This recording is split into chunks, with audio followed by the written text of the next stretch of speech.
Salut les petits loups. Allez, grande nouvelle. Aujourd'hui, vous allez être enfin libérés. C'est la dernière des dernières. À moins que...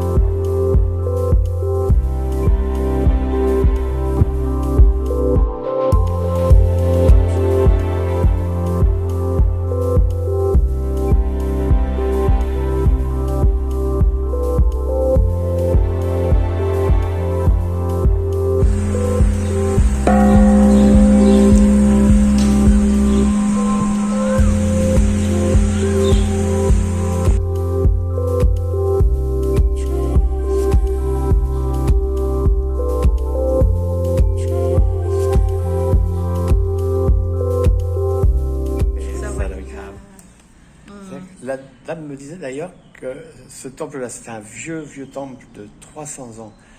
Et il ouvre jamais. Elle m'a ouvert les portes spécialement pour moi. C'est super gentil. Yeah. Yeah, it's very Welcome nice. to Thailand, nah? Thank you very Yeah. much. And this the Buddha more than 300 years, and the first time you this temple, the first time. The first time. And now no use already because have the new one, the temple. D'accord, that's the first one. Yes. Yeah. Cool. Thank you. Yes. Bon, ben, tu sais, hein, ça y est, le voyage touche à sa fin. Ça fait presque maintenant... presque 3 mois.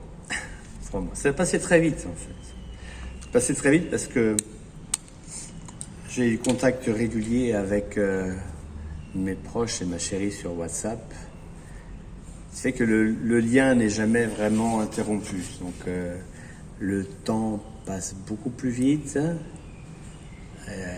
Il n'y a pas d'ennui qui s'installe, mais il n'y a pas non plus la partie que j'appelle Jean-Claude Van Damme, la partie aware, ce qui veut dire que quand tu es tout seul comme ça en voyage, tu as souvent l'esprit qui vadrouille un petit peu ailleurs, et tu as des fois des raisonnements qui sont plus ou moins sensés.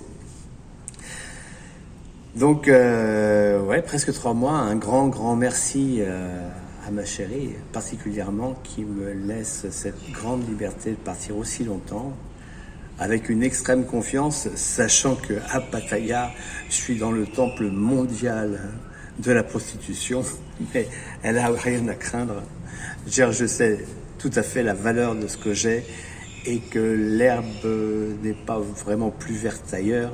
Souvent, elle est même un peu cramée. Et certains ont fait l'expérience et se sont brûlés les ailes. Donc, rien à craindre. Un grand merci à tous ces commentaires, ces petits commentaires que j'ai eus tout au long du voyage sur les vidéos que je faisais. Et ces vidéos, je l'ai dit tout au début, c'est principalement en fait un fil conducteur pour ma mémoire. Je veux dire, c'est mon album photo animé.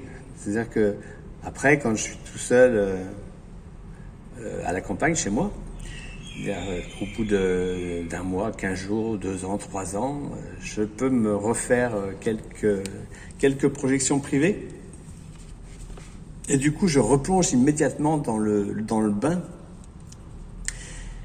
Et ça, c'est la partie visuelle. Après, il y a une partie qui est un petit peu plus intime. C'est celle que je suis en train de faire maintenant. C'est mon ressenti sur le voyage.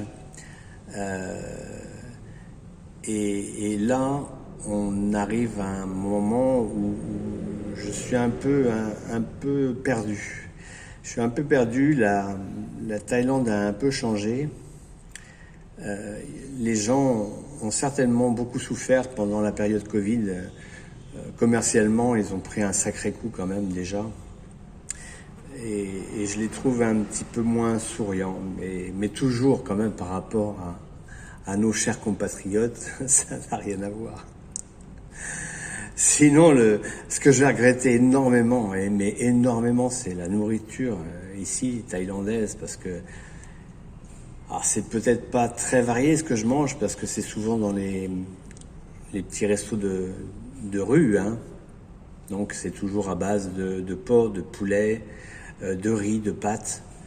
Pas trop de fruits de mer, parce que le fruit de mer est un petit peu plus cher, et très peu de poisson, parce que le poisson est très cher.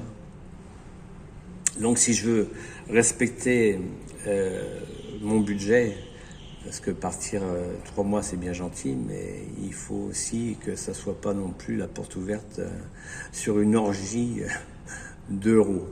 Et d'après mes calculs, mais vraiment les premiers calculs, je pense que hors voyage, parce que le voyage coûte cher maintenant, ça coûte à peu près 820 € l'aller-retour, et hors voyage, je crois que je suis aux alentours de 23 € par jour, avec l'hôtel, la nourriture et la location de scooter, plus les bus que j'ai pris, les bateaux, donc ça reste encore assez raisonnable.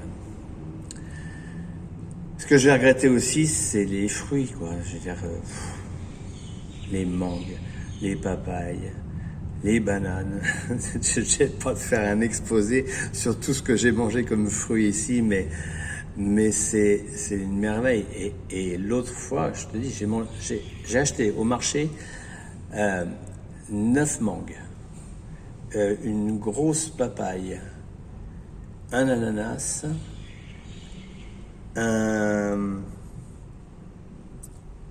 comment ça s'appelle, comme le pamplemousse, un pomelos, un pomelos épluché en tranches. Et j'ai acheté 3 fruits de la passion.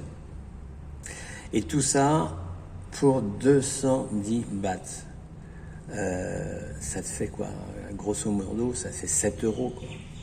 7 €.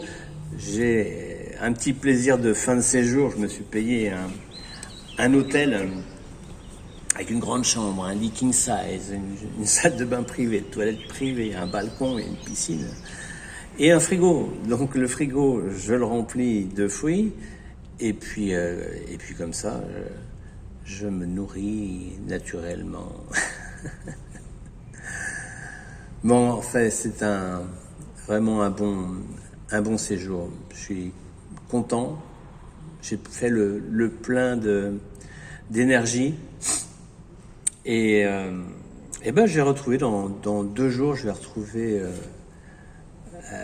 Bangkok et puis mon avion pour rentrer en France. Je pense que je vais avoir un choc thermique important. Parce que ici, tu te lèves le matin, il fait 28 à 7 h du matin et ça monte à 34 dans la journée, 34, 35. Donc là, effectivement, il risque d'y avoir un gros choc et je m'attends à avoir un petit rhume même. Enfin, on verra bien. En tout cas, j'irai pas en maillot de bain dans mes bassins, ça c'est sûr. Il me reste plus qu'à vous faire un gros bisou à tous, de vous remercier d'avoir suivi les aventures, pas de Tintin, les aventures de Lolo Solo Sac à Dos. Et puis, on se retrouvera un de ces jours de toute façon parce que c'est pas la dernière fois. Je veux dire que le pli est pris depuis quelques années maintenant et hors période Covid qui a squeezé un petit peu cette envie de partir, cette possibilité de partir. C'est pas l'envie qui manquait. Donc il y aura encore du solo sac à dos pour encore certainement 2 ans. Et il y aura un duo sac à dos avec ma chérie après. Et là, on risque de partir peut-être même plus longtemps. Sûrement d'ailleurs. Un gros bisou à tout le monde. Et puis quoi ?